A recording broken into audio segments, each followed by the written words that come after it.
नमस्ते। क्या कभी सोचा है कि हमारे आसपास ऐसी कितनी सारी अदृश्य मतलब इनविजिबल सिस्टम्स हैं जो हर दिन हर पल हमारी हिफाजत करती हैं?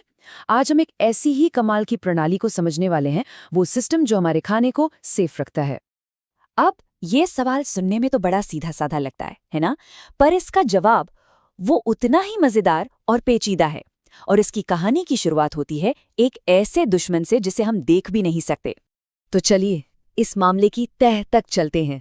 देखिए, हमारे खाने में ना कुछ ऐसे खतरे छिपे हो सकते हैं जो आंखों से दिखाई नहीं देते हैं, और इनसे लड़ने के लिए इसके लिए एक बहुत ही तगड़ा, एक ऑर्गेनाइज्ड सुरक्षा कवच चाहिए होता है। जरा ये नंबर देखिए। खाने से होने वाली करीब करीब 90% बीमारियां वो बैक्टीरिया की वजह से होती हैं। यही छोटे छोटे जीव हैं जो हमारी फूड सेफ्टी के लिए सबसे बड़ा खतरा बन जाते हैं। तो सवाल ये है कि ये खलनायक आखिर हैं कौन? चलिए कुछ मेन विलन से मिलते हैं, वो माइक्रोब्स जिनसे लड़ने के लिए ही ये पूरे फूड सेफ्टी सिस्टम बनाए गए हैं। तो लिस्ट में सबसे पहले हैं सैल्मोनेला। ये एक बहुत ही कॉमन बैक्टीरिया है जो अक्सर कच्चे मांस और पोल्ट्री में मिल जाता है और इससे काफ़ी तेज़ी से तबीयत खराब हो सकती है। अगला नाम है ई कोलाई का एक बहुत ही खतरनाक स्ट्रेन O157H7। ये मवेशियों में पाया जाता है और इंसानों में सोचिए किडनी फेलियर जैसी सीरियस प्रॉब्लम तक पैदा कर सकता है। फिर आता है लिस्टेरिया, और इसकी सबसे डरावनी बात पता है क्या है? ये फ्रिज के ठंडे टेम्परेचर में भी बढ़ सकता है, ग्रो कर सकता है। और यही चीज़ इससे उन लोगों के लिए बहुत बड़ा खतरा बना देती है जिनकी इम्यूनिटी कमज़ोर होती है।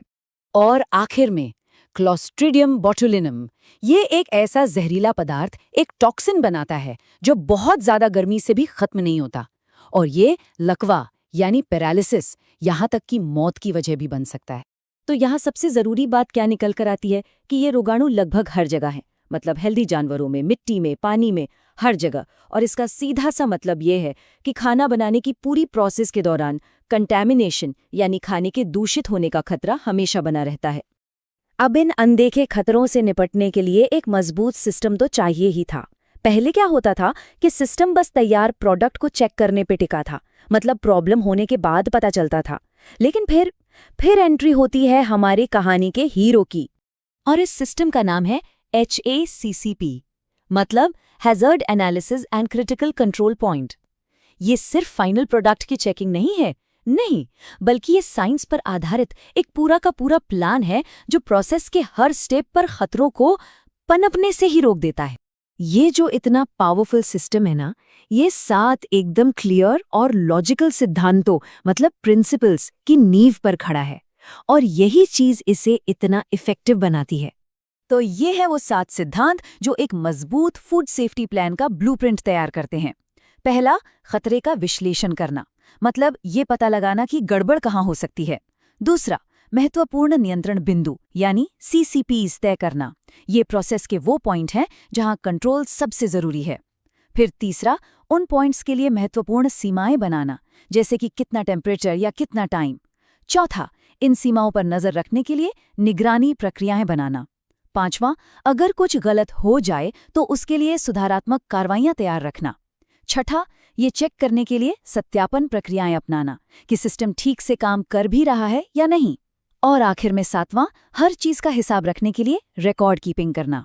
इन 7 प्रिंसिपल्स में से जो दूसरा वाला है, क्रिटिकल कंट्रोल पॉइंट या CCP, वो असल में इस पूरे सिस्टम का दिल है। ये प्रोसेस का वो मेक या ब्रेक मोमेंट होता है जहां एक सही कदम सेफ्टी पक्की कर देता है और एक गलत कदम सब कुछ खराब कर सकता है। अब एक बहुत ही मजेदार बात, एक नॉर्मल प्रोसेस स्टेप और एक CCP के बीच का फर्क समझना जरूरी है। जैसे मांस पीसना, ये प्रोसेस का एक हिस्सा है, लेकिन उसे कम से कम 160 डिग्री फ़ारेनहाइट पर पकाना, ये एक CCP है। क्यों? क्योंकि यही वो कदम है जो बैक्टीरिया को खत्म करेगा।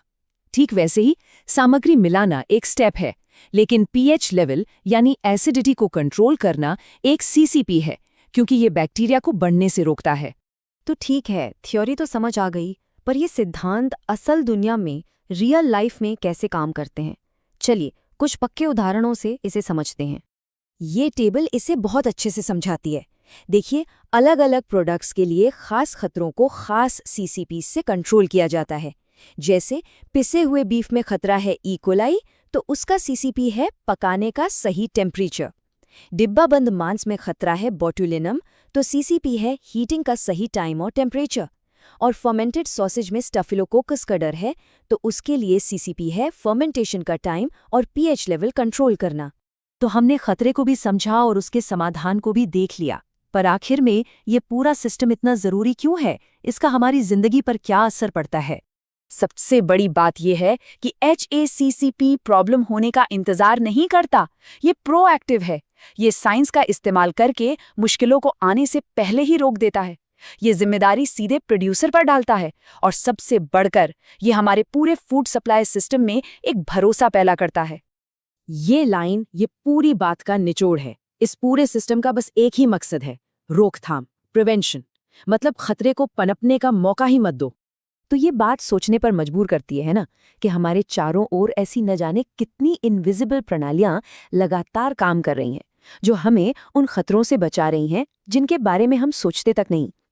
अगली बार जब खाने का लुत्फ उठाया जाए, तो एक पल के लिए उस अदृश्य सिस्टम को जरूर याद करना चाहिए, जो ये पक्का करने के लिए दिन रात काम कर रहा है कि प्लेट पर मौजूद हर निवाला सेफ हो।